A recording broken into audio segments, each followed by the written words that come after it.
ल हामी चाहिँ म्याथ क्लास अप्सनल म्याथको यो angle between pair of straight line भन्ने जुन यो टपिक छ कोअर्डिनेट ज्योमेट्रीको हैन दुईटा रेखाहरू बीचको कोण भन्ने जुन यो टपिक छ यो हाम्रो दोस्रो लेक्चर आज हामी पढ्न गएका छौं। भन्दा अगाडि हामीले फर्स्ट लेक्चर पढिसकेका छौं। त्यसमा हामीले 1 मार्क्सको अनि 2 मार्क्स खालको क्वेशन्सहरू गरेका छौं भने आज चाहिँ हामी 4 मार्क्स खालके अनि 5 मार्क्स खालके क्वेशन्सहरू चाहिँ गर्ने छौं है। ल ठीक है सर। यहाँ युज हुने कन्डिसनहरू हैन यहाँ जो अब यसमा यो जुन क्वेशन्सहरुमा युज हुने कन्डिसनहरू चाहिँ हामी फेरि पनि एकचोटी पढ्छौं। क्वेशनमा जतिखेर आउँछ त्यतिखेर हामी पढ्छौं, हेर्नु परेन है। ल अब आजको पहिलो क्वेशन हेरौं हामीहरु। हाम्रो पहिलो रहेको छ if straight lines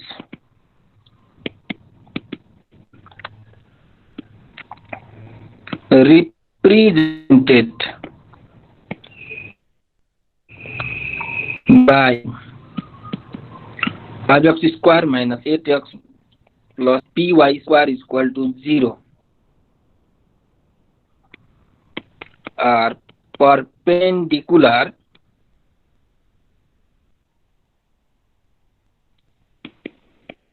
to each other. Sir तपाईको नेट पुरै सुस छ sir. Then and value hello sir तपाईको के लेख्नुहुन्छ के पनि हेराइरहेको छैन। होइन सर तपाईको नेट पुरै स्लो छ सर, आवाज पनि रुकेर आइरहेको छ। यस सर। म क्वेशन बुझाउँछु तिमीहरुलाई, चिन्ता लिनु पर्दैन है। Also find the equations of straight lines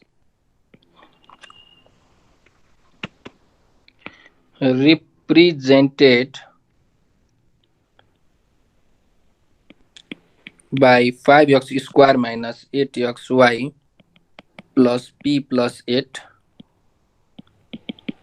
or y square is equal to 0.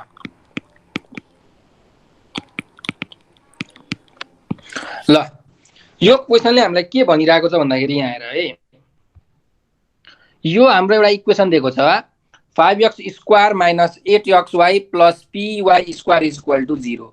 यो इक्वेसनले दुईटा रेखाहरूलाई दुईटा लाइनहरूलाई के गरिरहेको छ, रिप्रेजेन्ट गरिरहेको छ भनेर भनेको छ है। यहाँ यसले दुईटा स्ट्रेट लाइन्सहरूलाई के गरिरहेको छ, रिप्रेजेन्ट गरिरहेको छ। यहाँ स्ट्रेट लाइन्स भनेको छ सीधा रेखाहरूलाई यसले रिप्रेजेन्ट गरिरहेको छ, मतलब यसले देखाइरहेको छ यो इक्वेसनले।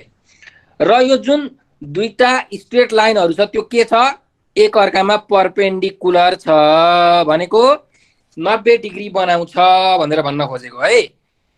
एक अर्कासँग 90 डिग्री बनाउँदो रहेछ यो दुईटा लाइनहरूले भने find the value of p भनेको छ। p को भ्यालु निकाल्नु भनेर हामीलाई क्वेशनमा सोधेको छ। यो जुन इक्वेसन छ 5x square minus 8xy plus py square is equal to 0, यो इक्वेसनले रिप्रेजेन्ट गर्ने जुन स्ट्रेट लाइनहरू छ सीधा रेखाहरू छ ती चाहिँ परपेन्डिकुलर छ भने यो p को भ्यालु हामीलाई निकाल्नु भनेर भनेको छ। त्यस्तै अनि अर्को क्वेशन के थपेको छ भन्दाखेरि अर्को एउटा इक्वेसन दिएको छ 5x square minus 8xy plus p plus 8y square is equal to 0 हो। इक्वेसनले रिप्रेजेन्ट गर्ने इक्वेसनहरू के हो निकाल्नु फाइन्ड गर्नु भनेर भनेको छ है हामीलाई। यो क्वेशनमा हामीलाई दुईटा क्वेशन दिएको छ। सुरुको इक्वेसनमा के भनेको रहेछ, हामीलाई जुन 5x square minus 8xy plus py equal to भन्ने जुन जोडा रेखाहरूको चाहिँ इक्वेसन छ, पेयर अफ लाइनको इक्वेसन छ, त्यो दुईटा लाइनहरू चाहिँ परपेन्डिकुलर छ भने p को भ्यालु कति हुन्छ निकाल्नु भनेको छ। फर्स्टमा p को भ्यालु निकाल्नु भनेको छ भने दोस्रोमा चाहिँ यो हाम्रो जुन यो इक्वेसन छ सेकेन्ड इक्वेसन यसले देखाउने यसले रिप्रेजेन्ट गर्ने दुईटा लाइनहरु इक्वेसन के छ त्यो निकाल्नु भनेको छ है। ल त्यसो भए म यहाँ लेख्छु हेर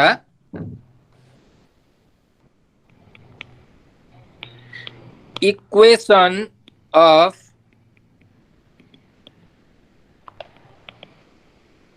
पेयर अफ लाइन्स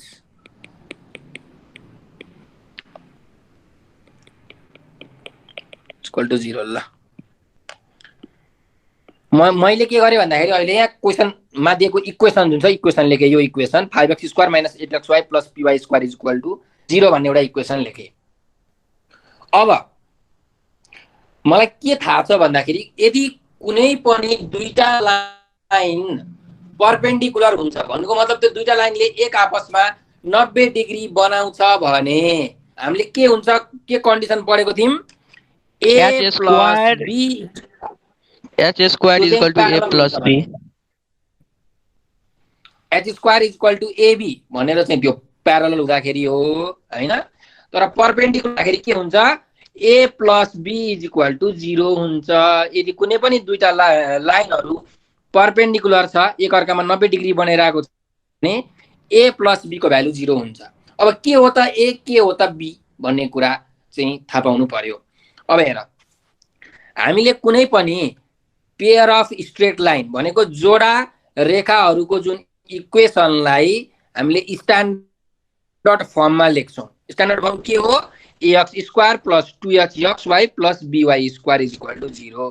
त्यही भएर हामी के गर्छौं यो पहिलो जुन इक्वेसन छ यसलाई हामी कम्पेयरिङ गर्छौं। Comparing equation 1 with ax² + 2xy + by² = 0 यो सँग हामी के गर्छौं कम्पेयर गर्छौं हैन। हामीले किन कम्पेयर गरेको a र b को भ्यालु निकाल्नलाई किनकि हामीलाई थाहा छ यदि कुनै पनि दुईटा लाइनहरु परपेन्डिकुलर छ भने a + b = 0 हुन्छ। त्यसो भए ल अब हेरौं है a को भ्यालु कति b को भ्यालु कति हेरौं। यहाँ a भनेको के हो हेर x² को कोएफिसिएन्ट हो। x² को कोएफिसिएन्ट कति छ यहाँ a छ ax² छ नि त हो भनेको x² को कोएफिसिएन्ट यहाँ a छ भने हामीलाई दिएको इक्वेसनमा x² को कोएफिसिएन्ट कति छ 5 छ भनेपछि a को भ्यालु कति भयो 5 भयो। बुझ्यौ मुन्ना मुन्नाले बुझ्यो जी सर।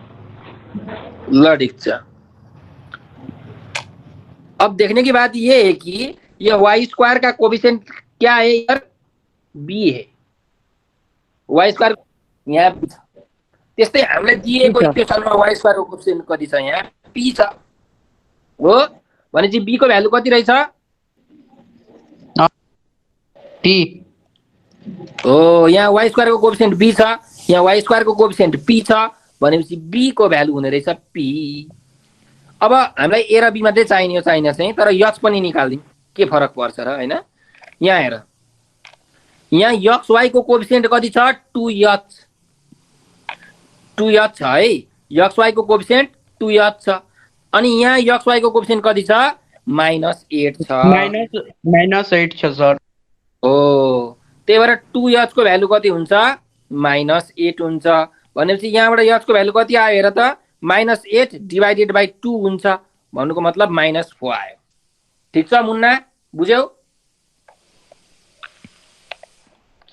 सर हजुर ठीक छ सर। म के भनिरहेको थिएँ यो इक्वेसन अफ यो भनेको यो स्ट्यान्डर्ड फर्म एउटा भनेको यो फर्मुला हो यो निकाल्ने एउटा फर्मुला हो स्ट्यान्डर्ड फर्ममा निक्लिहाल्छ तब यसको इक्वेसन त्यही भने सर। ल ठीक छ। अब हेर हामीलाई क्वेसनमा के भनेको रहेछ भन्दाखेरि जुन यो इक्वेसन 1 मैले लेखिरहेको छु यो इक्वेसन 1 हो। यो इक्वेसन 1 ले रिप्रेजेन्ट गर्ने देखाउने दुईटा लाइन के छ परपेन्डिकुलर छ भनेर क्वेसनमा भनेकै छ है। क्वेसनमा भनेको छ कि परपेन्डिकुलर छ भनेर। त्यसो भए अब हामी म यहाँ लेख्छु है since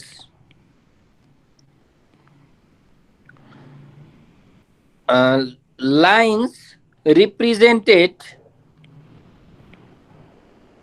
by equation 1 are perpendicular, यसरी लेखेँ है मैले परपेन्डिकुलरको sign, perpendicular to each other. So हामीले के लेख्न पाउँछौँ, ए प्लस बी भनेको कति हुन्छ, 0 हुन्छ भनेर लेख्न पाउँछौँ। मैले यहाँ के लेखेँ भन्दाखेरि इक्वेसन 1 ले देखाउने अथवा रिप्रेजेन्ट गर्ने जुन लाइनहरू छ त्यो चाहिँ परपेन्डिकुलर छ भने ए प्लस बी इक्वल टु 0 हुन्छ भनेर लेखेँ है। त्यसो भए अब ए को भ्यालु कति छ भन, 5। 5 सर। बी को भ्यालु कति छ भन, p plus p equal to 0। त्यसो भए पी को भ्यालु कति आयो, -5 आयो। प्लस 5 जाँदाखेरि -5 हुन्छ, त्यही भएर पी को भ्यालु -5 आयो। यो हाम्रो एउटा एन्सर भयो। ठिक छ, हामीलाई के भनेको थियो, find the value of P भनेर क्वेसनमा भनेको थियो, हामीले पी को भ्यालु निकाल्यौँ -5। अब अर्को एउटा क्वेसन हामीलाई दिएको छ, अर्को क्वेसन यहाँ के जोडेको छ भन्दाखेरि, हजुर सर माथिमा त्यो इङ्ग्लिसमा साइन्स लाइन लेखेको छ, त्यसको नेपालीमा बुझाइदिनु अलिकति। हो, त्यो के भनेको भन्दाखेरि इक्वेसन 1 ले रिप्रेजेन्ट गरेको लाइनहरू चाहिँ परपेन्डिकुलर छ भने, के अरे इक्वेसन 1 ले रिप्रेजेन्ट गरेको भनेको देखाएको लाइनहरू परपेन्डिकुलर छ भने है, त्यो लाइनले त्यही भनेको है, परपेन्डिकुलर छ भने। परपेन्डिकुलर भनेको के हो, ल ठिकै छ सर, 90 डिग्री। ल अब अल्सो दोस्रो इक्वेसन दिएको छ हामीलाई, also equation of pair of lines. अर्को के दिएको छ, 5x² minus 8xy plus p plus 8y² भनेर अर्को इक्वेसन दिएको छ, p plus 8y² equal to 0 हो। यो इक्वेसन दिएको छ हामीलाई, अर्को इक्वेसन। अब यहाँ के भनेको छ यो क्वेसनमा चाहिँ, यो जुन इक्वेसन छ यसलाई म इक्वेसन 2 लेखिहाल्छु हो। यो इक्वेसन 2 ले रिप्रेजेन्ट गर्ने दुईटा लाइनहरू के हो निकाल्नु भनेको छ हामीलाई। के अरे इक्वेसन 2 ले रिप्रेजेन्ट गरेको दुईटा लाइनहरू के हो हामीले त्यो अब निकाल्नु पर्ने छ। ठिक छ, भनेपछि अब हामीले निकाल्न सकिहाल्छौँ। हेर, पहिला p को भ्यालु हामी यहाँ हालौँ है, 5x² minus 8xy plus p को भ्यालु कति आएको छ, -5 आएको छ, त्यही भएर -5 प्लस 8y² इक्वल टु 0 और 5x² माइनस 8xy अब प्लस -5 र प्लस 8 गर्दा कति हुन्छ, 3 हुन्छ, 3y² इक्वल टु 0। और अब हेर, यहाँ यो x² को कोएफिसिएन्ट यहाँ 5 छ, y² को कोएफिसिएन्ट यहाँ 3 छ भने चाहिँ मल्टिप्लाई गर्दा कति हुन्छ, 15 हुन्छ। मल्टिप्लाई गर्दा 15 है, 15 हुन्छ मल्टिप्लाई गर्दा। त्यस्तै बिचमा कति छ, यहाँ बिचमा -8xy छ भनेको -8 छ भनेपछि जोड्दाखेरि -8। भन्नुको मतलब हामीले दुईटा यस्तो नम्बर पत्ता लगाउनु पर्ने छ, त्यो दुईटा नम्बर मल्टिप्लाई गर्दा 15 हुनु पर्यो र त्यो दुईटा नम्बर जोड्दाखेरि चाहिँ कति हुनु पर्यो, -8 हुनु पर्यो। 8 भनेको जोड्नु, मल्टिप्लाई भनेको गुणा गर्नु। हामीले दुईटा यस्तो नम्बर पत्ता लगाउनु पर्यो कि दुईटा नम्बर गुणा गर्दा मल्टिप्लाई गर्दा 15 हुनु पर्यो र जोड्दाखेरि -8 हुनु पर्यो। भनेपछि कसरी निकाल्ने त्यो दुईटा नम्बर, 8 क्लासको म्याथ हो है यो। 15 को के लिने, एलसिएम लिने, 3 5 जा 15 हुने रहेछ।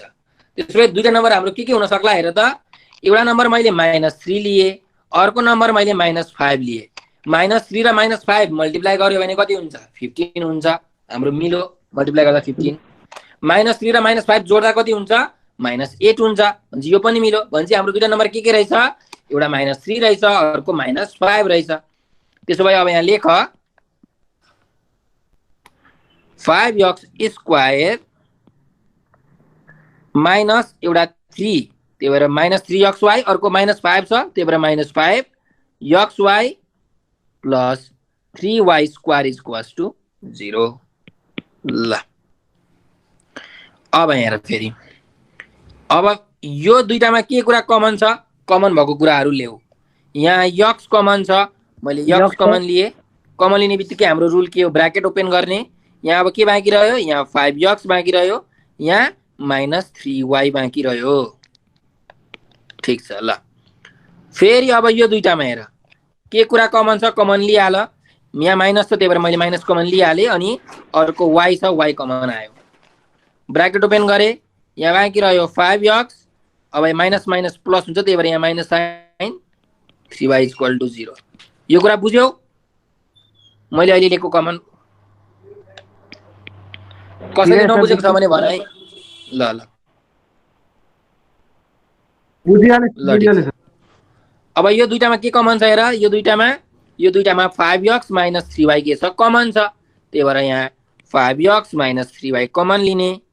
कमन लिने बित्तिकै ब्राकेट ओपन गर्नु पर्यो। यहाँ के बाँकी छ x, यहाँ के बाँकी छ -y इक्वल टु 0 भनेपछि हामीले के लेख्न पायौं, therefore 5x - 3y equal to 0 र अर्को x - y इक्वल टु 0। यो दुईटा नै हाम्रो के भयो, यसलाई मैले इक्वेसन 3 माने, यसलाई मैले इक्वेसन 4 माने।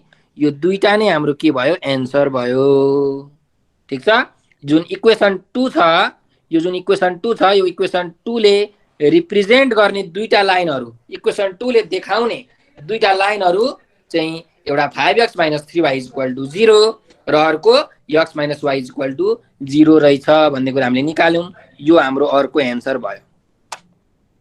ठीक छ। यहाँ लेख्न सक्छौ, which are required equations of straight lines represented by equation 2। यहाँ मैले के लेखेँ भन्दाखेरि इक्वेसन 2 ले रिप्रेजेन्ट गर्ने दुईटा सीधा रेखाको इक्वेसनहरु चाहिँ यो 3 र 4 हो भन्ने कुरा मैले यहाँ लेखेको हो है। which are required equation of straight lines represented by equation 2। ठीक छ।